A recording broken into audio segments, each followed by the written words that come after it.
Muy bien, es la tercera vez que grabo este vídeo. La primera, mis amigas me dijeron que no se entendía, había olvidado explicar cosas tan sencillas como qué es un programa, qué es programar, qué es Python, y ahora me aseguraré de explicarlo bien. Y la segunda vez simplemente tuve un problema con el vestuario, del que no quiero hablar. Voy a mejorarlo explicando estas cosas que he dicho que no hice, pero me gustaría que no os quedéis con esos detalles. Me gustaría que entendáis el concepto, que empezáis a pensar en programa, en código, que realmente interiorices las instrucciones de programación. Este vídeo es sobre los basics de programar en Python. Veremos también la diferencia entre el código y el ejecutable y cómo pasar de uno al otro, porque al final, cuando tú usas un programa, no te interesa el código si eres una persona medio normal, y cuando escribes un programa, te interesa ejecutarlo. Entonces, veremos cada uno de los bloques que sirven para construir un programa: variables, operaciones con variables, comparaciones de variables, condicionales y bucles. Al final os dejaré un ejercicio también de la primera clase de primero de carrera, que es muy típico y que os servirá para aplicar todos estos conceptos que veremos hoy de manera muy sencilla, pero harán falta todos o prácticamente todos. Entonces, empezamos. ¿Qué es un programa? Programa que tiene formato ejecutable que la computadora puede... Un programa es cualquier aplicación, cualquier ejecutable, cualquier cosa que es un conjunto de instrucciones que combinadas de cierta manera sirven para algo. Entonces, eso abarca desde un videojuego, un robot de una cadena de montaje, a Excel, a tu sistema operativo y la aplicación que te dice cuántas sentadillas tienes que hacer cada uno de los días de la cuarentena. ¿Qué es Python? Es un lenguaje de programación, es decir, la manera de escribir todas esas instrucciones necesarias para crear un programa. Es el idioma en el que nos comunicamos con el ordenador, el idioma con el que le decimos qué tiene que hacer y cómo y cuántas veces y hasta cuánto. ¿Cuándo? La gracia de Python es que es un lenguaje interpretado y además tiene una cosa genial, que es increíblemente legible. Es muy fácil de leer y entender qué está pasando en el código sabiendo muy poco. Solamente hace falta un poco de paciencia y un mínimo conocimiento de inglés. Por eso me gusta tanto enseñar a programar en Python, y no solamente yo, sino que yo creo que grandes universidades del mundo están pasándose a enseñar a programar en Python. Para programar usamos un entorno de desarrollo, IDE para los amigos. Yo, para Python, uso PyCharm. Usad el que consideréis oportuno. Incluso podéis abrir un editor de texto, escribir código en Python y luego usar la terminal para ejecutar el código. No os tres, ¿vale?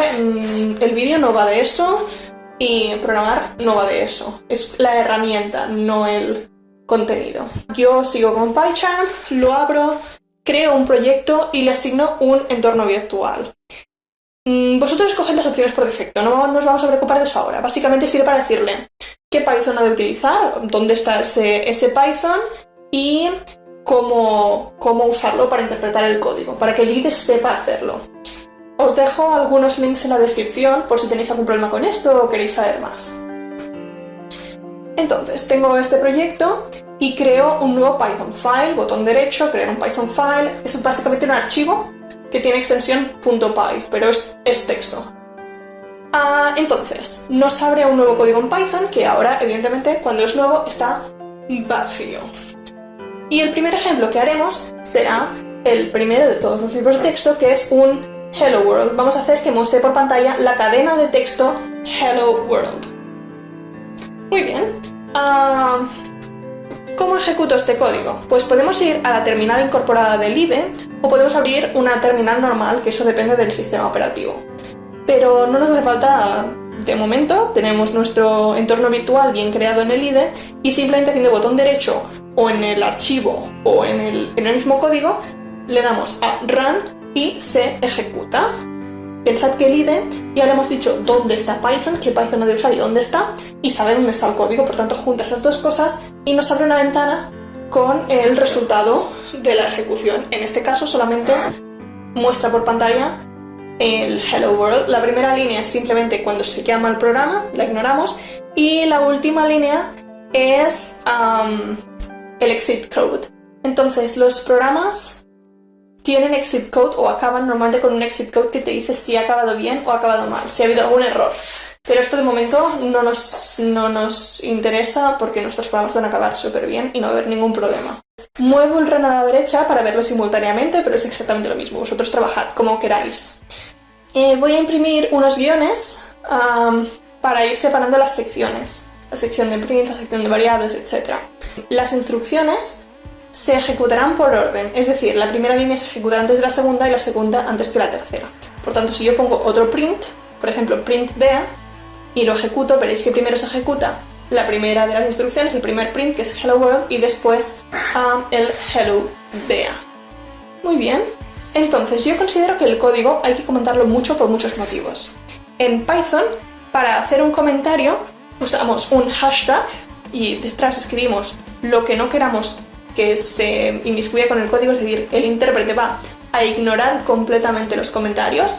Esas líneas que están precedidas por un hashtag simplemente van a ser ignoradas al pasar de código a programa o de código a ejecutable. Otra manera de hacer un comentario es con 3 comillas al principio y 3 comillas al final, y esto nos permite hacer un comentario de más de una línea. Nuestro programa es muy sencillo y no necesitaremos comentarios de más de una línea por ahora, pero que sepáis que se hacen así. Pasamos a las variables. Nuestras amigas, las variables. Una variable puede ser de muchos tipos.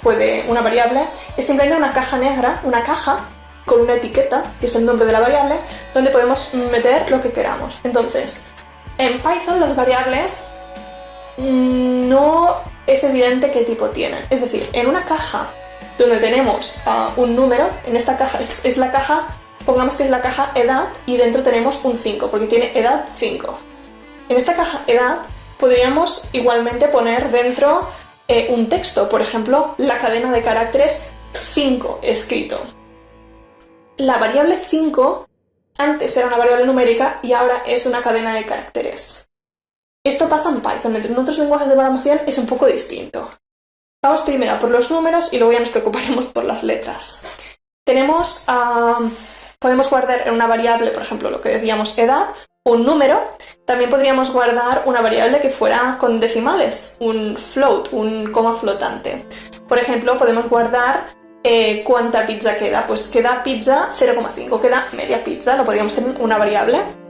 Con las variables numéricas podemos hacer una serie de operaciones. Por ejemplo, podemos sumar 2 números, podemos sumar 3 más 4, podemos multiplicar 3 más 4, podemos restar 3 menos 4, y los resultados de estas operaciones los podemos guardar en otras variables. Por ejemplo, podemos tener una variable que sea área, que es el resultado de multiplicar el alto por el ancho de algo. Por ejemplo, si el alto es 5 y el ancho son 2, pues podemos guardar una variable área 5 por 2.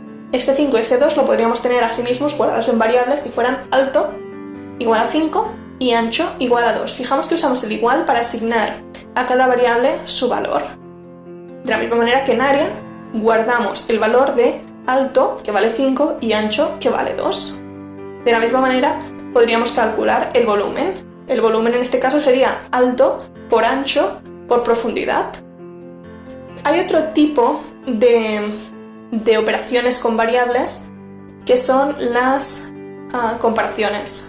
Con las comparaciones podemos comparar, como su nombre indica, los dos valores, normalmente dos valores de dos variables.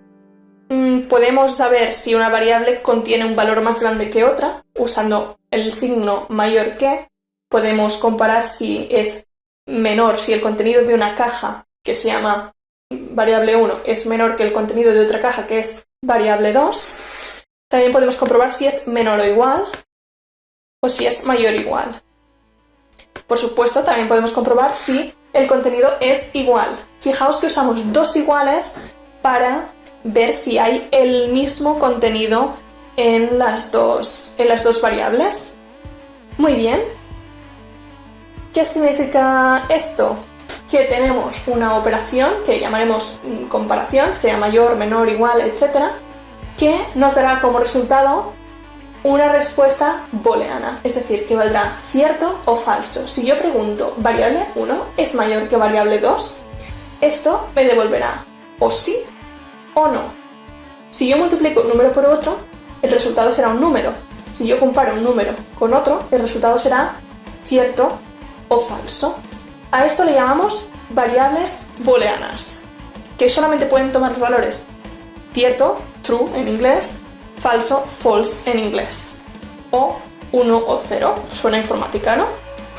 Entonces, una variable booleana podría ser, por ejemplo, it's raining, y podríamos comparar dos valores, en plan, si la cantidad de lluvia es mayor que cierta cantidad, pues está lloviendo, podemos saber que está lloviendo. Tenemos una variable que es cantidad de agua o centímetro cúbico por área, no sé exactamente cómo se calcula, pues si es mayor que 10, entonces está lloviendo es igual a true.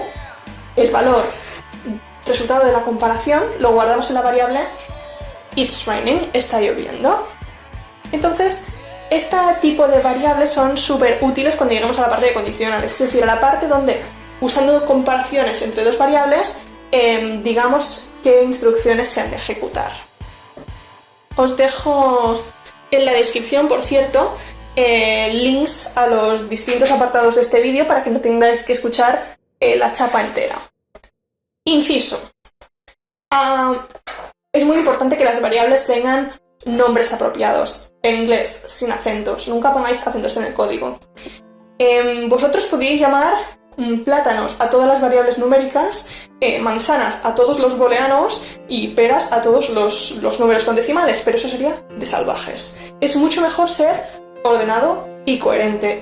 Si vas a contener un número en una variable, en una de esas cajas, pues me gusta que la caja tenga una etiqueta, es decir, el nombre de la variable, que tenga sentido, que me informe sobre lo que hay dentro en esa variable. Es muy útil. Por ejemplo, si yo quiero una variable que me contenga el número de veces que se ha abierto una puerta, pues a la variable le llamaré apertura a puerta, o aperturas puerta, o número de aperturas. Es muy útil saber que ahí dentro hay un número. Imaginaos que yo tengo una variable que es esto, el número de veces que se ha abierto una puerta, y a la variable la llamo puerta. Pues ¿puerta? ¿Puerta qué es? ¿Cuántas veces se ha abierto la puerta? ¿El color de la puerta? ¿El tamaño de la puerta? ¿Dónde está la puerta? ¿Qué es puerta? Puerta, el nombre de la variable no me está dando información sobre lo que hay en esa variable. Y es muy útil, al menos cuando aprendáis, ponerle nombres bonitos a las variables. Evitaréis errores y todo será mucho mejor y me haréis feliz. Entonces, que sepáis que con los booleanos también se pueden hacer ciertas operaciones. Y son las operaciones, para resumir y para hacerlo simple, y, o. Cuando tenemos valores ciertos y falsos, es una especie de tabla del 0 al 1, rara. Es fácil e intuitivo y solamente tenéis que dedicarle tiempo a pensar qué pasa si yo te digo: si esto es cierto y esto es cierto, el conjunto de las dos cosas será ciertas. Si esto es falso y esto es falso, el conjunto de las dos cosas será falso. Y cuando combinamos cosas distintas, el resultado será diferente. Pero lo dejamos para otro vídeo cuando hagamos condicionales un poco más complejas. De momento vamos a hacer condicionales muy sencillos donde no tengamos que combinar más de una variable booleana. El último tipo de variables que veremos hoy son cadenas de caracteres, es decir, texto, frases, letras. Entonces, las operaciones que podemos hacer con este tipo de variables son concatenaciones, que se hacen con el símbolo de la suma. Ojo, que podéis concatenar un string con otro string. Si le sumáis a un string un número, el intérprete os va a decir, bueno, buena suerte con eso. En cambio, como curiosidad, un string sí que lo podéis multiplicar por un número. Y a Python le va a parecer maravilloso. ¿Es útil? No, en general no. A veces, supongo. Pero lo importante es recordar que Python pues le va a parecer maravilloso. ¿Quieres multiplicar un texto por un número? Adelante. No va a fallar. Con strings también podemos hacer comparaciones. Y los resultados, es decir, si comparamos un string A con un string B y decimos cuál es mayor de los dos, esa comparación tiene que ver con el orden alfabético. Pero también, como ahora lo que queremos hacer son cosas muy sencillas, lo dejaremos para una segunda tipo de ejercicios más complejos. Os dejo en la descripción algunos ejemplos de comparaciones con string. Entonces, vamos a los condicionales.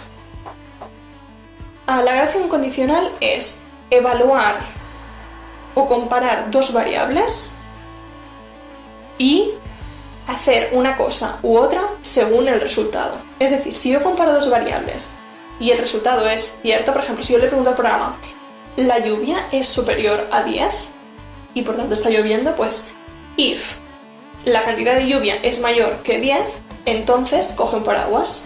Eso sería un ejemplo de condicional sencillo. También podríamos usar una variable booleana que fuera it's raining, que valiera true o false según está lloviendo o no, y diríamos if it's raining, coge el paraguas. Si no se cumple la condición del if, podemos escribir una condición o unas instrucciones para que se ejecuten en ese caso. Podríamos decir if it's raining, coge el paraguas, else, si no, coge una gorra, por ejemplo. Entonces, es importante que tengáis en cuenta que todo lo que esté tabulado una vez con respecto al if, es decir, esté una tabulación o 4 espacios, eso depende de vuestro editor, a la derecha del if, eso será lo que se ejecute cuando se cumpla la condición del if.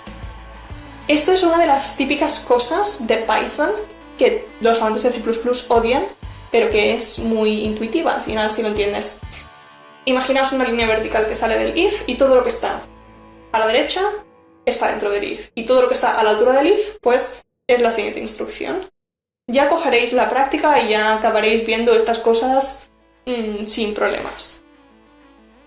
Muy bien, pasamos a nuestra última parte, que es sobre bucles, que son una de las instrucciones más importantes de la programación. ¿Por qué? Pues porque, bueno, nosotros estamos haciendo juegos, nos interesa que las cosas se repitan. Y en el caso de un juego, si tienes suerte y una buena gráfica, que se repitan muchas veces por segundo, que los frames se vayan recalculando. Entonces, esto evidentemente no pasa solamente en los videojuegos. Casi todos los programas se ejecutan más de una vez, todo el rato, cada segundo, cada frame, hasta que el usuario cierre el programa, etc. Esto depende de la aplicación que estemos haciendo. Veremos dos tipos de bucles, while y for. Decimos que usamos while cuando no sabemos exactamente cuántas veces se tendrá que hacer algo, y for cuando sí que sabemos cuántas veces se ha de repetir algo. O sea, los dos son bucles, pero en uno no sabemos muy bien cuántas veces va a pasar, y en el otro pues sí, sabemos exactamente cuántas veces va a pasar y sabemos qué valor se ha de tomar. Por ejemplo, un while lo usaríamos en este tipo de situación. Mientras siga lloviendo, usa el paraguas. Un for vendría a ser como: por cada uno de tus hijos, tú sabes cuántos hijos tienes normalmente, por cada uno de tus hijos, repite comprarle un paraguas. ¿Veis? Mientras siga lloviendo, usa el paraguas. Es una cosa que se repite. Por cada uno de tus hijos también es una cosa que se repite, pero hay un matiz. Vamos a hacer un ejemplo un poco truculento. Vamos a suponer que cuando naces tienes 0 años y que te mueres con 100, sí o sí, pase lo que pase. Cada año que pasa, mientras no estás muerto, cumples un año. Por tanto, podemos decir, mientras la edad sea menor que 100, porque sabemos que cuando es mayor que 100 estás muerto, pues mientras la edad sea menor que 100, vamos a ir sumándole 1 cada vez a la edad. De manera que cuando tienes un año, pues como no es menor que 100, sigues viviendo, cumples otro año. Tienes 2 años, como no estás muerto, cumples otro año. Y cuando llegas al 99, sigues vivo. Le sumas 1, porque ya tienes 100 años, ¿y qué pasa? Ya no se cumple la condición de mientras seas menor que 100 años, porque ya tienes 100 años, por tanto se sale del while.